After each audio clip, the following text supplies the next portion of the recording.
এটা OMR sheet sample এটা লৈ আছো দেখাবৰ কাৰণে ক্যামেৰা যদি অকমান দেখাব পাৰে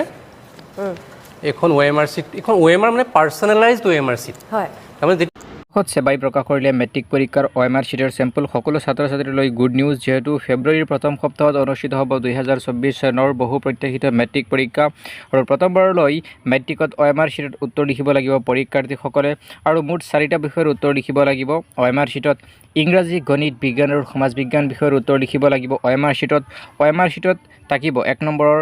50টা প্ৰশ্ন যেহেতু এই সন্দৰ্ভত SEBA-ৰ তৰফৰ পৰা ইতিমধ্যে এখন বিশেষ নটিফিকেশন আহিছিল আৰু সেই নটিছখনত কৈছিল যে 13 পৰা 4খন বিষয়ত OMR sheetত পৰীক্ষা হ'ব 50% মাৰ্ক আৰু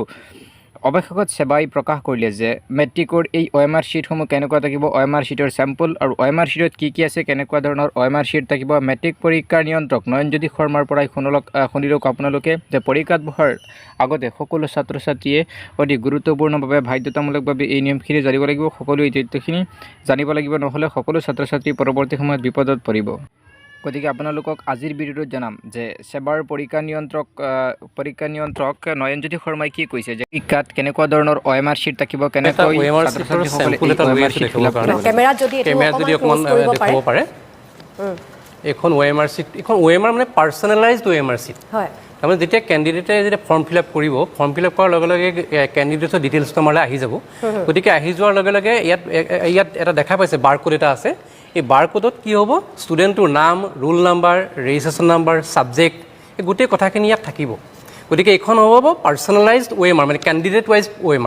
OMR খন এক নম্বৰ কথা এইখন আৰু OMR এখন মানে ব্যৱহাৰ কেনেকৈ কৰিম কি কথা এইফালে আমাৰ নিৰ্দেশনা থাকিব বেক সাইডে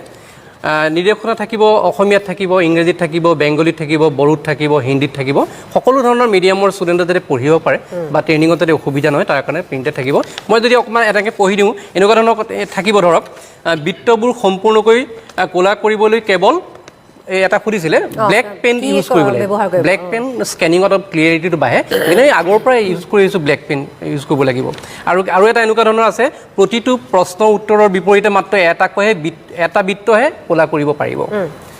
আৰু কেনেকৈ কোলা কৰিব তাৰ স্যাম্পল এটা দিয়া আছে কেনেকৈ ধুনিয়াকৈ বাবল কৰিব তাৰ এটা আমি ডায়াগ্ৰাম আমি দি দিম বাহিৰলৈ ওলাই গলে নম্বৰ কাটিব নেকি তেনেকুৱা ধৰণৰ বাহিৰ না সেইখিনি এডমিনিষ্ট্ৰেটিভ পাৰ্ট গতিকে পঢ়াই ৰুৱে পান এই তিনিয়ে নিচিন্তে আন এই কি হবে বেয়া কথাবিলাক আমি নাভাবো কাৰণ এইখিনি এডমিনিষ্ট্ৰেটিভ পাৰ্ট আমি যেতিয়া OMR খিনি দিম প্ৰথমতে আমি OMR খিনি ডিস্ট্ৰিবিউট কৰিম তাৰপৰা বহিখিনি দিম গতিকে OMR খিনি দিওঁতে বাহিৰলৈ ওলাব নোৱাৰ যিখিনি এডমিনিষ্ট্ৰেটিভ পাৰ্ট আছে আমি সেইখিনি চাম গতিকে ষ্টুডেণ্টে সেই কথাটো ভাবিব নালাগে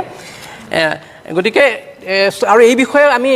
যেতিয়া আমাৰ পৰীক্ষা পাতো আমি প্ৰতিবাৰ আমি ট্ৰেইনিং সেশন এটা থাকে আমাৰ ডিস্ট্ৰিক্ট লেভেলৰ পৰা একদম সেন্ট্ৰাল লেভেল বা স্কুল লেভেললৈকে এটা চেইন ৰিয়েকশ্যন টাইপ গতিকে এবাৰ আমি এই বিষয়টো OMRটো যেটো ইন্ট্ৰোডিউস কৰিছো কম বেছি গুৰুত্ব দি আগবাঢ়ি যাম আমি গতিকে OMR sheetৰ ব্যৱহাৰ কেনেকৈ কৰিব লাগে কি কৰিব লাগে আমি সঠিকভাৱে প্ৰত্যেক ষ্টুডেণ্টে যাতে জানে তাৰ কাৰণে আমি সঠিক ব্যৱস্থা ল'ম আৰু এটো